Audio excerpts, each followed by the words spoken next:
नमस्कार, स्वागत आहे तुमचं आपल्या यूट्यूब चॅनलमध्ये, ज्याचं नाव आहे मराठी स्टोरीज वर्ल्ड. आणि आज आपण ऐकणार आहोत मन वेडे तुझवर जडणे भाग 58. पण त्याआधी ज्यांनी अजून माझ्या चॅनलला सबस्क्राईब केलेलं नाही आहे, प्लीज जाऊन चॅनलला सबस्क्राईब करा. तसंच बाजूचं बेल आयकॉन प्रेस करायला विसरू नका. आणि तुम्हाला माझी स्टोरी आवडत असेल तर छान छान कमेंट करायला आणि लाईक करायला देखील विसरू नका. चला तर मग सुरू करूया भाग 58. साक्षीने सरप्राईज म्हणून एक छान डान्ससुद्धा परफॉर्म केला आणि त्याचा व्हिडिओ श्रीने आदित्यला पाठवला, जे साक्षीला सुद्धा माहिती नव्हतं. स्वीटी, रक्षा आणि दीक्षा पुढे आल्या आणि त्यांचं सॉन्ग प्ले झालं. सांदेण्यात ध्यान हिला नटवा सजवा हिला झोपाळे झुलवा भोवतनी बसती न काय हवते पुसा तिची डोहाळी पुरेवा हो हो डोहाणे पुरेवा ग कुणीतरी ग पारुताई ग कोणीतरी येणार ग पाहुण घरी येणार ग ग कोणीतरी येणार ग. तिघींनीही खूप छान सुंदर डान्स केला. त्यांचा डान्स संपला आणि सईची आई रूपामामी पुढे आल्या. त्यांनी तिची फळांची माहेरची ओटी भरली. मग सावित्रीबाई, स्मिताताई, राणी मावशी, रेखा मामी, साक्षी आणि इतर सुहासनींनी सईची ओटी भरली. सईच्या चेहऱ्यावर तेज पसरलं होतं. सगळे तिचे लाड फुलवत होते. श्री हे सगळं कौतुकाने पाहत होता. त्याची अदिती असती तर तिच्यासाठी सुद्धा असं सगळं झालं असतं, हा विचार त्याच्या मनात आला आणि तो हळवा झाला. कधी नाही ते आजकाल तो देवाला त्याची अदिती परत दे म्हणून मनोमन विनवत होता.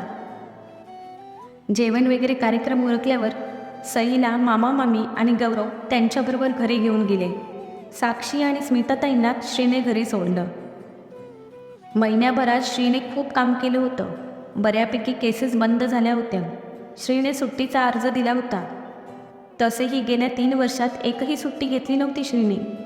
उलट सुट्टीच्या दिवशीसुद्धा तो कामावर येत होता.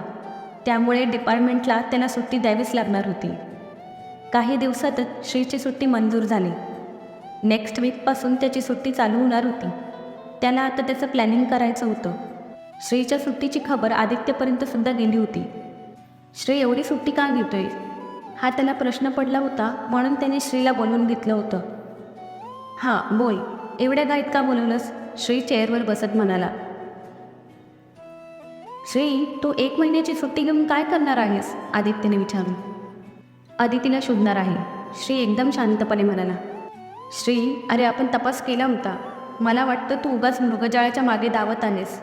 असं वागून तुलाच त्रास होईल. श्री, नको ती आस नको लावू. निराशा पचवता येत नाही मग, आदित्य नाराजीच्या सुरात म्हणाला. तुझं म्हणणं मला पटत आहे आली, पण माझ्या बाजूने सुद्धा एकदा विचार कर. मला वाटतं एकदा मी स्वतः प्रयत्न करून बघावा. आणि जर अदिती नाही भेटली तरी देवाचं दर्शन तर होईलच ना. समज मी 3 वर्ष न थकता काम करत होतो, 1 महिना आराम करत आहे म्हणून श्री असं काही बोलेल हे आदित्यला स्वप्नात सुद्धा वाटलं नव्हतं. एवढ्या शांततेत तो त्याचं मत मांडत होता की आदित्यला आश्चर्य वाटलं. खरंच आहे, प्रेम कोणालाही बदलू शकतं, जसं श्री बदलला आहे, आदित्य मनातच म्हणाला. जर तुला त्रास होणार नसेल तर मला काहीच प्रॉब्लेम नाही, आदित्य श्रीला हक करत म्हणाला आणि त्याच्या पाठीवर थोपटलं.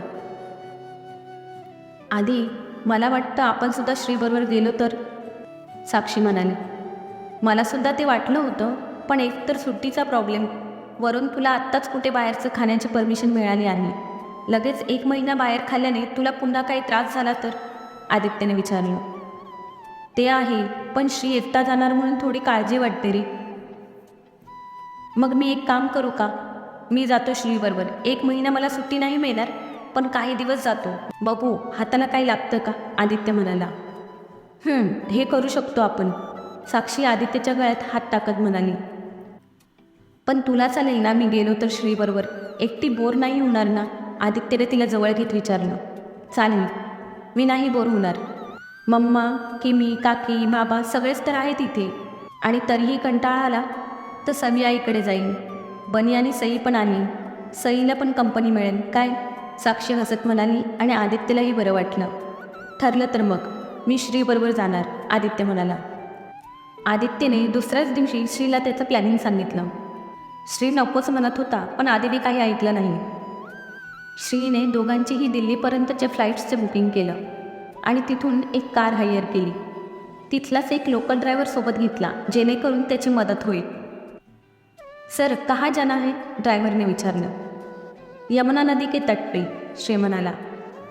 यमुना माई का तट तो बहुत लंबा है सर, ड्रायव्हरने जरा विचकतच विचारलं. वृंदावन से शुरुआत करते हैं, वहाँ घाट भी है ना? श्रीने विचारलं. हां जी सर, ड्रायव्हर म्हणाला आणि त्यांचा प्रवास चालू झाला. संध्याकाळी ते वृंदावनमध्ये होते. श्रीने हॉटेलमध्ये रूम बुक करून ठेवली होती. त्याचं सगळं प्लॅनिंग अगोदरच झालं होतं. रूमवर जाऊन दोघेही फ्रेश होऊन बाहेर पडले. नावाप्रमाणे गजबजलेलं होतं वृंदावन. कशी आणि कुठून सुरुवात करायची प्रश्न होताच, पण श्रीने ठरवलं सगळ्यात आधी बाके बिहारी मंदिरात जायचं, श्रीकृष्णाचं दर्शन घ्यायचं, त्याला मदतीसाठी साकडं घालायचं आणि आदितीला शोधायला सुरुवात करायची. बरोबर गुगल बाबा तर आहेच मार्गदर्शन करण्यासाठी, श्रीने विचार केला. ठरल्याप्रमाणे दोघेही मंदिरात गेली. राधे राधे म्हणत त्यांनी बाके बिहारीचं दर्शन घेतलं. दोघांनीही मनोमन देवाला मदत कर म्हणून सांगितलं आणि बाहेर आले. आता त्यांचे डोळे बिरबिरत होते. वृंदावन म्हणजे झगमगाट, आणि त्या झगमगाटीत त्यांनी चेहरे पाहत पाहत जवळच्या दोन्ही मंदिरांमध्ये म्हणजेच इस्कॉन टेम्पल आणि प्रेम मंदिरामध्ये जाऊन दर्शन घेतले. तोपर्यंत रात्र झाली होती. दोघेही हॉटेलमध्ये गेले. जेवण करून ते झोपले. सकाळी उठून त्यांचं आवरून परत त्यांनी वृंदावन फिरायला सुरुवात केली. अदितीचा फोटो बरोबर होता, पण तो कोणाला दाखवून रिस्क घ्यायची नव्हती. ते दोघेही घाटावर गेले. तिथे पूर्ण वृंदावन त्यांनी 4 दिवसात पालथं घातलं होतं, पण काहीच हाताला आलं नाही. गोकुळ बरसानासुद्धा फिरले. दिवस भरभर जात होते, पण हाती काहीच येत नव्हतं. आता फक्त मथुरा बाकी राहिली होती. तिथे उद्या जाऊ असं दोघांनी ठरवलं. दुसऱ्याच दिवशी सकाळी त्यांनी कृष्ण जन्मभूमी मंदिरात जाऊन दर्शन घेतलं. शेवटी त्यांनी यमुना नदीच्या तीरावर असणाऱ्या काही दुकानदारांना आदितीचा फोटो दाखवून तिला कधी पाहिलं असल्याचं विचारलं. बघता बघता 10 दिवस होऊन गेले होते. संध्याकाळी ते यमुना नदीच्या आरतीला जाणार होते. आदित्य निराश झाला होता, पण श्री अजूनही संयम ठेवून होता. त्याला असं सारखं वाटत होतं की त्याची अदिती त्याच्या खूप जवळ आली. श्री, ते बाबा बोलत होते की अदिती द्वारकाधीशाच्या आश्रयाला आहे आणि यमुना माईच्या आचलमध्ये आहे, पण मला खरंच अजूनही कळत नाही की द्वारका गुजरातमध्ये आणि यमुना UPमध्ये. मग त्यांनी असं का म्हटलं असेल? आदित्य विचार करत म्हणाला. तो मोबाईलमध्ये काहीतरी सर्च करत होता. तेवढा ड्रायव्हर ड्राईव्ह करता करता बोलला, सर एक बात बोलूं? आप क्या बोले मुझे ठीक से समझ नहीं आया, लेकिन अगर आपको द्वारकाधीश मंदिर जाना है तो हम अभी जा सकते हैं. इस वक्त मंदिर खुल जाता है और यमुना माई की आरती भी आपको मिलेगी, ड्रायव्हर बोला. श्री आणि आदित्यने एकमेकांकडे बघितलं. द्वारकाधीश मंदिर यहाँ कहाँ है? वो तो सौराष्ट्र में है ना? श्रीने विचारलं. हाँ सर, सौराष्ट्र में है, मगर यहाँ भी मथुरा में यमुना माई के घाट पर द्वारकाधीश जी का एक मंदिर है, ड्रायव्हर बोलला आणि दोघांचेही चेहरे खुलले. आदिने गुगलवर सर्च केलं आणि श्रीला दाखवलं. म्हणजे ते ह्या मंदिराबद्दल बोलत होते तर? श्री मोबाईलमध्ये बघत बोलला. त्याच्या फेसवर $1,000,000 स्माईल होती. तुम हमें अभी वहाँ ले चलो, आदित्य म्हणाला. जी सर म्हणत ड्रायव्हरने गाडी मथुरेच्या दिशेने घेतली. जवळपास 1-1.25 तास प्रवास करून ते द्वारकाधीश मंदिराच्या जवळ पोहोचले.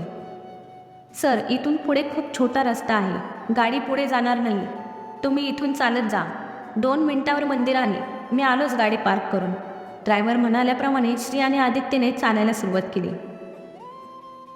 ड्रायव्हरचे वाक्य इथून पुढे मराठीत असतील. जिथे शक्य असेल तिथे फक्त थोडाफार हिंदीचा प्रयोग केला जाईल. मंदिरात तशी फारशी गर्दी नव्हती, त्यामुळे व्यवस्थित दर्शन झालं. दर्शन घेऊन ते तिथेच थोडा वेळ बसले. तोपर्यंत ड्रायव्हरसुद्धा आला. त्याने दर्शन घेतलं आणि तो श्री आणि आदी बसले होते तिथे आला. सर, इथली आरती थोड्या वेळापूर्वीच झाली, पण यमुना माईची आरती मिळेल तुम्हाला, ड्रायव्हर म्हणाला. हो, मी पाहिलं गुगलवर, इथे जवळच होते ना आरती? आदित्यने विचारलं. हो सर, 2 मिनिटाचा पण रस्ता नाही, ड्रायव्हर म्हणाला आणि ते तिघेसुद्धा यमुना तीरावर आले. तिथे आरतीची जोरदार तयारी चालू होती. श्री आणि आदित्य उत्सुकतेने सर्व बघत होते. बोटीतून आणलेली फुलं पाण्याच्या एकाच दिशेला टाकून त्याचा हारासारखा केलेला आकार, जणू काही तो हार पुजाऱ्याने यमुनामाईला अर्पण केला असावा. त्यांच्यासाठी ठेवलेले नैवेद्य सर्व काही बघत होते, व्हिडिओ घेत होते.